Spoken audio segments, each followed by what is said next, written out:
Ayat tentang tujuan pendidikan, Quran Surat Az-Zariyat ayat 56. Bismillahirrahmanirrahim. Wa ma khalaqatul jinna wal insa illa liya'budun. Artinya, dan aku tidak menciptakan jin dan manusia melainkan supaya mereka beribadah kepadaku. Quran Surat Az-Zariyat ayat 56. Dari penjelasan ayat tersebut, Quran Surat Az-Zariyat ayat 56 menjelaskan bahwa tujuan utama penciptaan jin dan manusia adalah untuk beribadah kepada Allah Subhanahu wa taala. Ibadah dalam ayat ini itu tidak hanya dimaknai sebagai pelaksanaan ritual seperti sholat, puasa, zakat, dan haji, tetapi juga mencakup seluruh aktivitas kehidupan yang dilakukan dengan niat mencari ridha Allah.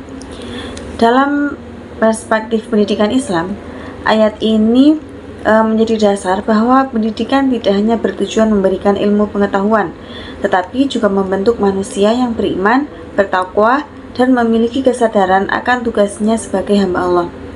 Pendidikan harus mampu mengarahkan peserta didik agar memahami tujuan hidup, memiliki akhlak mulia, serta menggunakan ilmu yang dimiliki untuk kebaikan diri, masyarakat, dan agama.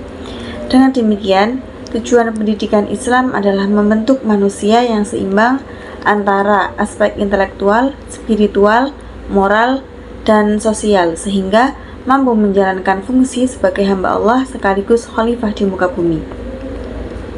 Selanjutnya, kontekstualisasi ayat dalam pendidikan masa kini. Pada era modern, Quran Surat Az-Zariyat ayat 56 relevan untuk diterapkan dalam proses pendidikan. Pendidikan tidak boleh hanya berorientasi pada prestasi akademik dan keterampilan kerja, tetapi juga harus menanamkan nilai keimanan, ketakwaan, dan akhlak mulia kepada peserta didik. Nilai ibadah dalam ayat ini dapat diwujudkan melalui pembiasaan karakter positif seperti disiplin, jujur, tanggung jawab, menghormati guru dan orang tua, serta peduli terhadap sesama. Oleh karena itu, pendidikan masa kini perlu mengintegrasikan aspek kognitif, afektif, dan spiritual agar menghasilkan generasi yang cerdas, berkarakter, dan memiliki kesadaran akan tanggung jawabnya kepada Allah dan masyarakat. Hikmah mempelajari ayat tersebut. Yang pertama, menyadarkan manusia bahwa tujuan utama hidup adalah beribadah kepada Allah Subhanahu wa taala. Yang kedua, menjadi landasan tujuan pendidikan Islam dalam membentuk manusia yang beriman dan bertakwa. Yang ketiga, mengajarkan bahwa ibadah tidak hanya berupa ritual, tetapi juga mencakup seluruh aktivitas yang dilakukan karena Allah. Yang keempat, mendorong manusia untuk selalu memperbaiki akhlak dan perilaku dalam kehidupan sehari-hari. Yang kelima, menumbuhkan kesadaran bahwa ilmu pengetahuan harus digunakan untuk kebaikan dan kemaslahatan.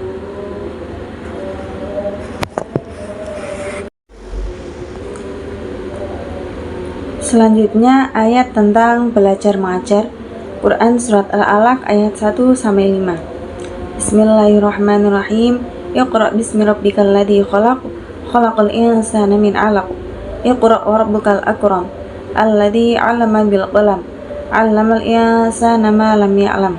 Artinya, bacalah dengan menyebut nama Tuhanmu yang menciptakan. Dia telah menciptakan manusia dari segumpal darah.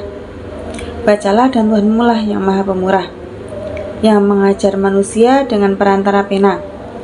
Dia mengajarkan kepada manusia apa yang tidak diketahuinya. Tafsir pada ayat pertama, Iqra bismi rabbikal ladzi khalaq. Allah memerintahkan Nabi Muhammad SAW untuk membaca dengan menyebut nama Tuhan yang menciptakan. Perintah Iqra atau bacalah menunjukkan pentingnya ilmu pengetahuan dalam Islam.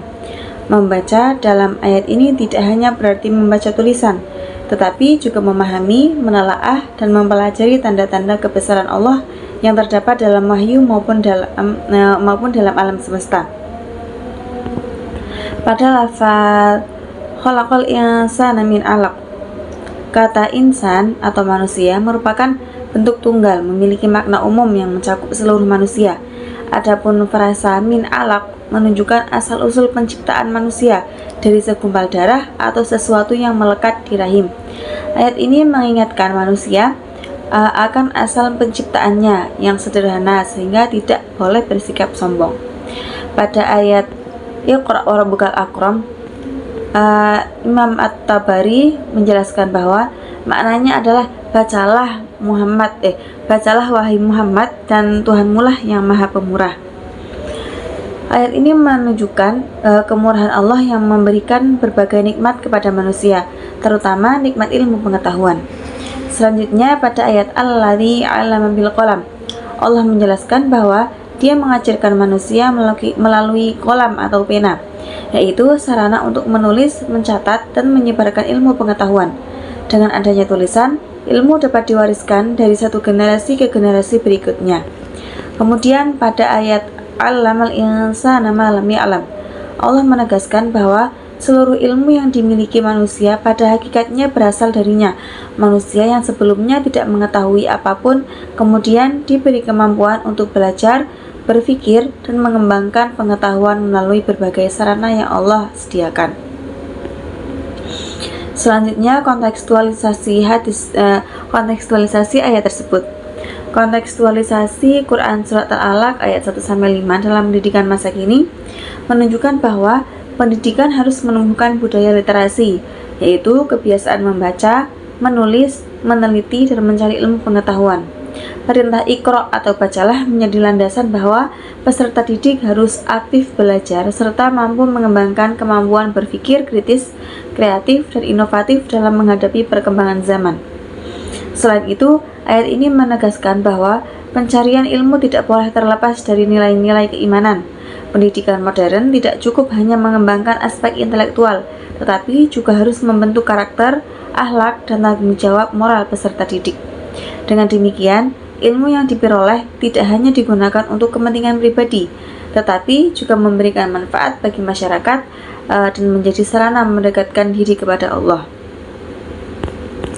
Selanjutnya, hikmah ayat 1-5 Quran Surat Al-Alaq. Yang pertama, menunjukkan pentingnya membaca sebagai pintu utama memperoleh ilmu pengetahuan. Yang kedua, menegaskan bahwa Allah adalah sumber segala ilmu yang dimiliki manusia. Yang ketiga, mendorong manusia untuk senantiasa belajar dan menuntut ilmu sepanjang hayat. Yang keempat, mengajarkan pentingnya menulis sebagai sarana penyimpanan dan penyebaran ilmu. Yang kelima, menumbuhkan rasa syukur kepada Allah atas nikmat akal dan pengetahuan. Yang keenam, mengingatkan manusia akan asal-usul penciptanya sehingga tidak bersikap sombong. Yang ketujuh, menanamkan bahwa ilmu harus diperoleh dan digunakan dengan landasan iman, akhlak yang baik.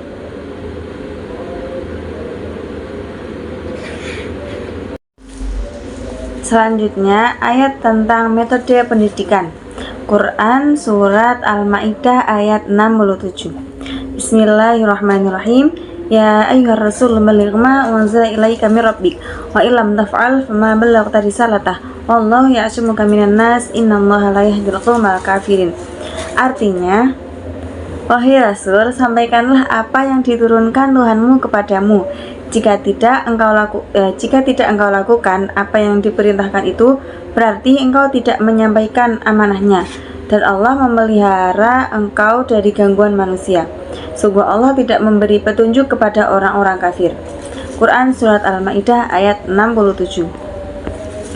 Tafsir ayat tersebut berisi perintah tegas dari Allah SWT kepada Nabi Muhammad agar menyampaikan seluruh wahyu yang telah diturunkan kepadanya tanpa menyembunyikan sedikit pun.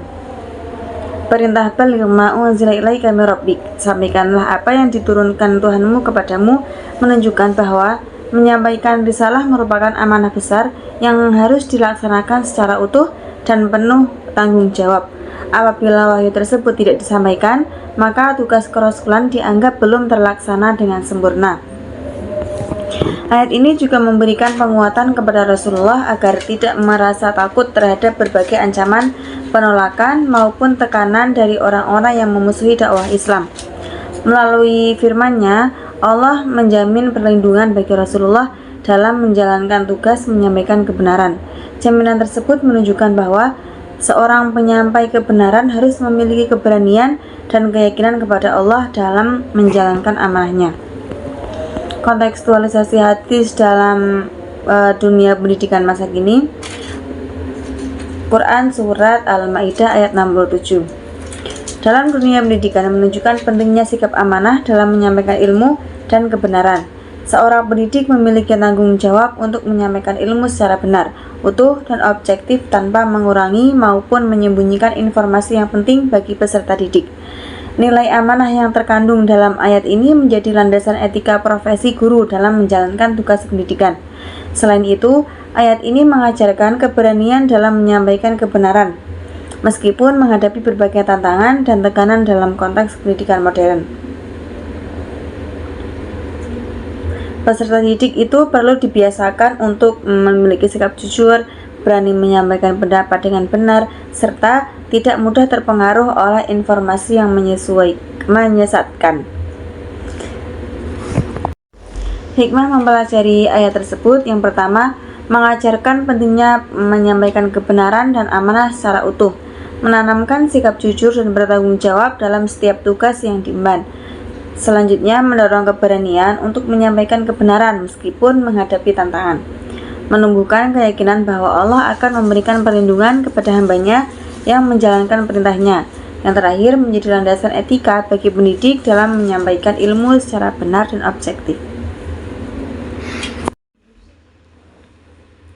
Selanjutnya, ayat tentang subjek dan objek pendidikan.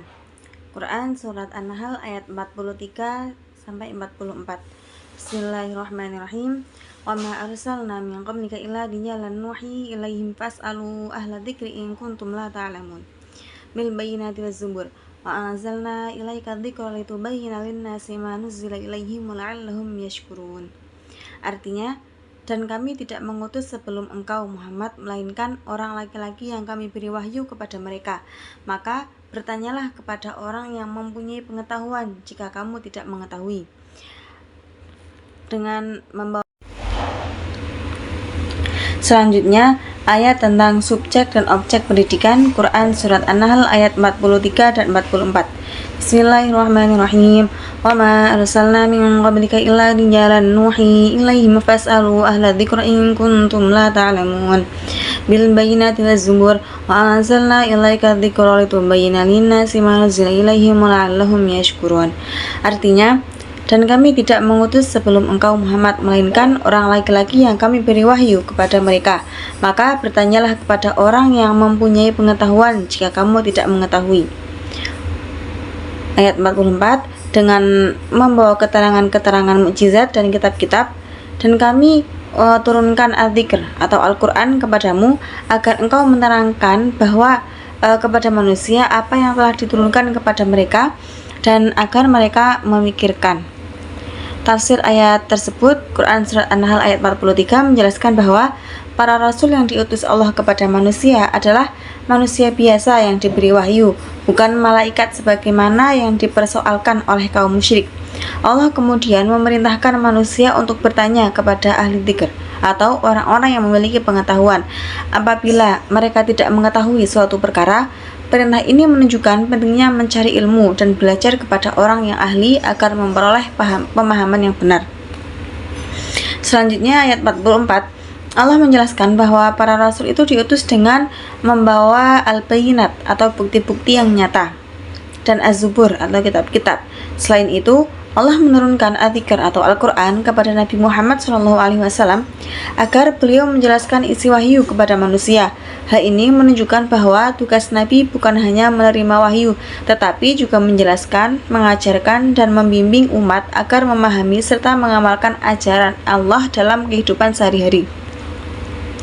Kontekstualisasi ayat tersebut dalam pendidikan masa kini menunjukkan bahwa proses pembelajaran harus didasarkan pada sumber ilmu yang terpercaya dan kompeten. Ketika peserta didik tidak memahami suatu materi, mereka dianjurkan untuk bertanya kepada guru, dosen, atau orang yang memiliki keahlian di bidangnya. Hal ini sesuai dengan perintah Allah untuk bertanya kepada ahli dzikr. Selain itu, ayat ini menegaskan pentingnya seorang guru sebagai pendidik, pembimbing, dan fasilitator dalam proses pembelajaran. Guru tidak hanya menyampaikan informasi, tetapi juga membantu peserta didik memahami, menghayati, dan menerapkan ilmu yang dipelajari dalam kehidupan sehari-hari. Hikmah mempelajari ayat tersebut, yang pertama, mengajarkan pentingnya mencari ilmu dari sumber yang terpercaya. Yang kedua, mendorong manusia untuk bertanya kepada orang yang ahli ketika tidak mengetahui suatu hal. Yang ketiga, menunjukkan kedudukan ilmu yang sangat penting dalam Islam. Yang keempat, menegaskan peran guru, ulama, dan orang berilmu sebagai sumber rujukan. Yang terakhir, menumbuhkan sikap rendah hati untuk mengakui keterbatasan pengetahuan diri. Selanjutnya, ayat tentang materi pendidikan Quran surat Al-Ghasyiyah ayat 17-21. Bismillahirrahmanirrahim. Afala yanzuru ilal ibili kaifa khuliqat wa ilas samai kaifa rufi'at wa ilal jibali kaifa nusibat wa ilal ardi kaifa sutihat fadzakir innama anta mudzakir. Artinya, maka tidaklah mereka memperhatikan unta bagaimana diciptakan, dan langit bagaimana ditinggikan, dan gunung-gunung bagaimana ditegakkan, dan bumi bagaimana dihamparkan, maka berilah peringatan, karena sesungguhnya engkau hanyalah orang yang memberi peringatan. Tafsir surat Al-Ghasyiyah ayat 17-20 ini 21 mengajak manusia untuk memperhatikan tanda-tanda kebesaran Allah yang terdapat di dalam semesta. Allah memerintahkan manusia untuk memperhatikan unta, langit, gunung, dan bumi sebagaimana bukti nyata kekuasaannya. Unta dipilih karena merupakan hewan yang sangat dekat dengan kehidupan masyarakat Arab dan memiliki keistimewaan dalam bentuk fisik serta kemampuannya bertahan hidup di lingkungan yang keras. Hal ini menunjukkan kesempurnaan ciptaan Allah. Selanjutnya, Allah mengarahkan manusia untuk memperhatikan langit yang ditinggikan tanpa tiang, gunung-gunung dan bumi yang dihamparkan sehingga dapat menjadi tempat tinggal bagi manusia. Semua fenomena tersebut menjadi bukti keagungan, kekuasaan, dan kebijaksanaan Allah dalam menciptakan alam semesta. Selanjutnya, Allah memerintahkan Nabi Muhammad SAW untuk terus memberikan peringatan dan nasihat kepada manusia. Tugas Nabi adalah menyampaikan kebenaran dan mengajak manusia kepada jalan Allah. Adapun hidayah dan penerimaan terhadap dakwah merupakan hak prerogatif Allah. Ayat ini menunjukkan bahwa tugas seorang pendidik atau penyampai ilmu adalah memberikan arahan dan bimbingan dengan penuh kesabaran. Selanjutnya, kontekstualisasi hadis dalam pendidikan masa kini. Quran surat Al-Ghasyiyah ayat 17-21 mengajarkan pentingnya mengembangkan kemampuan observasi, berpikir kritis, dan refleksi terhadap fenomena alam. Peserta didik tidak hanya dituntut menghafal teori, tetapi juga diajak untuk mengamati lingkungan sekitar sebagai sarana memahami kebesaran Allah dan memperoleh ilmu pengetahuan. Ayat ini juga menegaskan bahwa alam semesta merupakan sumber pembelajaran yang sangat luas. Melalui pengamatan terhadap hewan, tumbuhan, gunung, langit, dan berbagai fenomena alam lainnya, peserta didik dapat mengembangkan rasa ingin tahu, kemampuan penelitian, serta kesadaran akan kebesaran Sang Pencipta. Dengan demikian, pendidikan tidak hanya berorientasi pada aspek intelektual, tetapi juga pada pembentukan keimanan dan karakter. Selanjutnya, hikmah mempelajari ayat tersebut. Yang pertama, mengajarkan manusia untuk merenungkan kebesaran Allah melalui ciptaannya. Yang kedua, menumbuhkan rasa syukur atas nikmat dan karunia yang diberi Allah. Yang ketiga, mendorong pengembangan sikap ilmiah melalui pengamatan dan penelitian terhadap alam. Yang keempat, menanamkan kesadaran bahwa alam semesta merupakan bukti kekuasaan Allah. Yang kelima, mengembangkan kemampuan berpikir kritis dan reflektif. Yang keenam, menjadikan alam sebagai sumber belajar yang penting dalam pendidikan.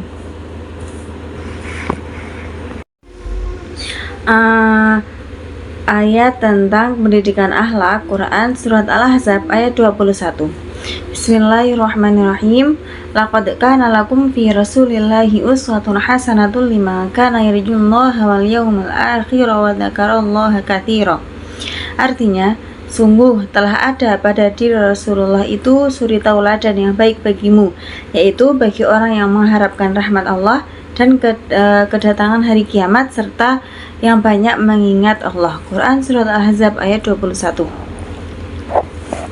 Quran Surat Al-Ahzab ayat 21 itu ditujukan kepada orang-orang yang beriman dengan menegaskan bahwa Nabi Muhammad merupakan uswah hasanah atau tauladan yang baik bagi umat manusia. Ayat ini memuji orang-orang yang menjadikan Rasulullah sebagai contoh dalam menjalani kehidupan, terutama bagi mereka yang mengharapkan rahmat Allah, keselamatan di hari akhir, dan senantiasa mengingat Allah dalam berbagai keadaan. Kata uswatun hasanah berarti teladan yang baik. Para ulama tafsir itu menjelaskan bahwa seluruh kepribadian Rasulullah merupakan contoh yang patut diteladani, baik dalam aspek ibadah, akhlak, kepemimpinan, kesabaran, kejujuran, maupun hubungan sosial. Keteladanan beliau tidak hanya tampak dalam perkataan, tetapi juga dalam perbuatan dan sikap sehari-hari. Walaupun ayat ini memiliki latar belakang peristiwa tertentu, kandungannya bersifat umum dan berlaku sepanjang zaman. Ayat ini menegaskan bahwa Rasulullah adalah pendidik dan teladan utama yang harus dijadikan contoh dalam membentuk akhlak mulia dan menjalani kehidupan sesuai ajaran Islam. Selanjutnya, kontekstualisasi Quran Surat Al-Ahzab ayat 21. Dalam konteks kehidupan modern, mengajarkan bahwa Nabi Muhammad harus dijadikan teladan dalam seluruh aspek kehidupan, baik dalam beribadah, belajar, bekerja, maupun berinteraksi dengan sesama. Di tengah perkembangan teknologi dan arus informasi yang begitu cepat, umat Islam perlu meneladani akhlak Rasulullah seperti jujur, amanah, disiplin, bertanggung jawab, dan santun dalam berkomunikasi. Dalam dunia pendidikan, ayat ini menegaskan pentingnya keteladanan sebagai metode pembelajaran yang efektif. Guru, orang tua, dan pemimpin hendaknya menjadi contoh yang baik bagi peserta didik melalui perilaku dan tindakan yang nyata. Sebagaimana Rasulullah mendidik umatnya dalam keteladanan pendidikan masa kini juga perlu menunjukkan akhlak yang baik agar dapat menjadi panutan bagi generasi muda. Selanjutnya, hikmah Quran Surat Al-Ahzab ayat 21. Yang pertama, Rasulullah merupakan teladan yang baik dalam seluruh aspek kehidupan. Yang kedua, mengajarkan pentingnya meneladani akhlak, perilaku, dan ibadah Rasulullah. Yang ketiga, menumbuhkan kecintaan kepada Rasulullah dengan mengikuti sunnah-sunnahnya. Yang keempat, mendorong manusia untuk bersabar dan tetap teguh dalam menghadapi berbagai ujian kehidupan. Yang kelima, mengajarkan sikap jujur, amanah, disiplin, dan bertanggung jawab. Yang keenam, menunjukkan bahwa keteladanan merupakan metode pendidikan yang sangat efektif. Selanjutnya tentang pendidikan sosial dan kemasyarakatan. Quran Surat Al-Imran ayat 103. Bismillahirrahmanirrahim. Wa'tasimu bihablillahi jami'an wa la tafarraqu. Wadhkuru ni'matallahi 'alaikum id kuntum a'da'an fa'alafa baina qulubikum fa'asbahtum bi ni'matihi ikhwana wa kuntum 'ala syafa hufratin minan nari fa'anqadhakum minha kadzalika yubayyinullahu lakum ayatihi la'allakum tahtadun. Yang artinya, dan berpegang teguhlah kamu semuanya pada agama Allah, dan janganlah kamu bercerai-berai. Ingatlah nikmat Allah kepadamu ketika dahulu kamu bermusuhan, lalu Dia mempersatukan hatimu sehingga dengan karunia-Nya kamu menjadi bersaudara. Sedangkan ketika itu kamu berada di tepi jurang neraka, lalu Allah menyelamatkan kamu darinya. Demikianlah Allah menerangkan ayat-ayatnya kepadamu agar kamu mendapatkan petunjuk. Quran Surat Al-Imran ayat 103. Tafsir dari ayat tersebut berisi perintah Allah kepada seluruh umat Islam agar senantiasa berpegang teguh kepada ajarannya dan menjaga persatuan. Para ulama tafsir menjelaskan bahwa yang dimaksud dengan hablullah adalah agama Allah, Al-Quran, dan petunjuk yang menjadi pedoman hidup umat Islam. Perintah ini ditujukan kepada seluruh kaum muslimin agar bersatu dalam kebenaran dan tidak terpecah belah. Menurut Ibnu Jarir At-Tabari, tali Allah itu mencakup Al-Quran dan perjanjian untuk taat kepada Allah. Beliau menegaskan bahwa perintah berpegang teguh tersebut bersifat kolektif, yaitu berlaku bagi seluruh umat Islam tanpa terkecuali. Persatuan yang dibangun di atas ajaran Allah akan menjadi kekuatan yang menjaga umat dari berbagai bentuk perpecahan. Selain itu, menurut Quraisy Shihab dalam tafsir Al-Misbah, larangan wala tafarraqu atau janganlah kamu bercerai-berai tidak hanya bermakna larangan perpecahan secara fisik, tetapi juga perpecahan hati, pemikiran, dan tujuan hidup. Ayat ini mengingatkan umat Islam agar menjaga persaudaraan, saling menghormati, dan mengutamakan kepentingan bersama demi terwujudnya kehidupan yang harmonis. Selanjutnya, kontekstualisasi Quran Surat Al-Imran ayat 103. Dalam kehidupan masyarakat modern yang beragam, Quran Surat Al-Imran ayat 103 itu mengajarkan pentingnya menjaga persatuan dan menghindari perpecahan. Perbedaan suku, budaya, organisasi, maupun latar belakang sosial tidak boleh menjadi penyebab munculnya konflik. Sebaliknya, perbedaan tersebut harus menjadi sarana untuk saling mengenal, bekerja sama, dan memperkuat persaudaraan. Di dalam dunia pendidikan, ayat ini dapat diterapkan melalui pembelajaran yang menanamkan nilai toleransi, kerjasama, gotong royong, dan sikap saling menghargai. Peserta didik perlu dibiasakan untuk bekerja dalam kelompok, menghormati pendapat teman, serta menyelesaikan perbedaan dengan musyawarah. Dengan demikian, lingkungan sekolah dapat menjadi tempat yang harmonis dan kondusif bagi proses belajar. Selanjutnya, hikmah mempelajari ayat tersebut. Yang pertama, mengajarkan pentingnya menjaga persatuan dan kesatuan umat Islam. Yang kedua, mendorong umat Islam untuk berpegang teguh kepada ajaran Allah dan Al-Quran. Yang ketiga, melarang segala bentuk perpecahan, permusuhan, dan konflik antar sesama. Yang keempat, menumbuhkan rasa persaudaraan atau ukhuwah Islamiyah dalam kehidupan bermasyarakat. Yang kelima, mengingatkan manusia agar selalu mensyukuri nikmat persatuan yang diberikan oleh Allah.